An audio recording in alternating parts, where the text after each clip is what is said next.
Hello guys, Solitaire Gamer here, and today I'll be reviewing Mobile Suit Victory Gundam.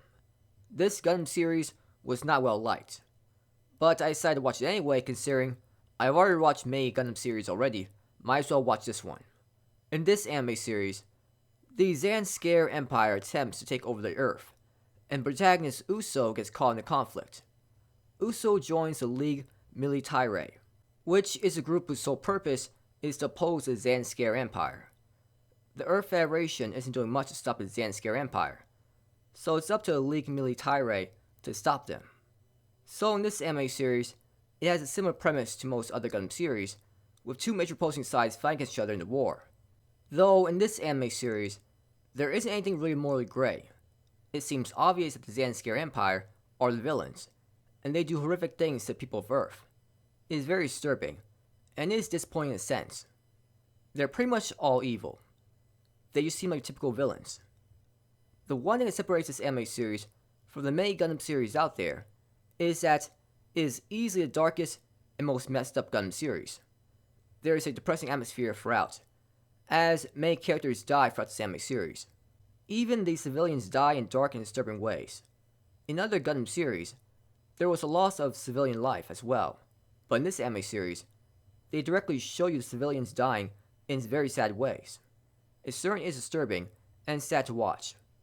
Sometimes the villains will even kill a person while everyone is watching that person be killed. So you'd think I would like a series like this because there's a lot at stake and the characters don't have any plot armor.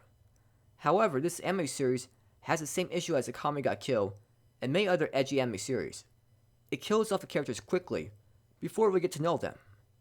It just ruins the impact of their death. I just don't care about it. So basically a character gets introduced, and then that same character gets killed off within 1 or 2 episodes. That's just not enough time for me to get emotionally attached to that character, and care about their death.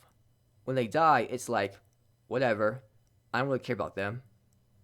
It feels like this anime series is being violent just to be violent.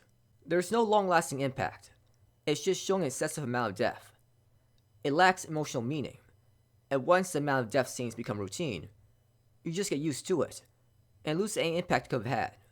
Instead of being surprised, it's like, oh whatever, I was expecting that character to die anyway. The solution to this is pretty obvious. Build up these side characters, have us care about them, and then kill them off near the end of the show. That makes the most sense.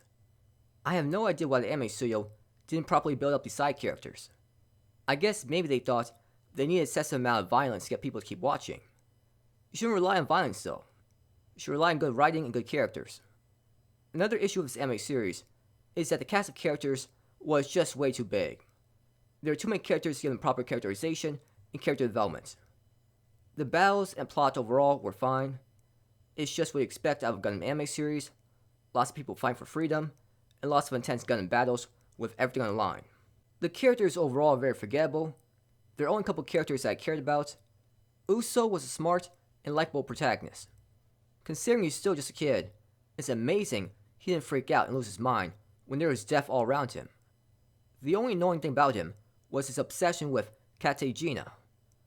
I know he likes her, but it was so obvious she was such a horrible person, yet he ignored the signs. This may be surprising, but I don't hate the character Katejina.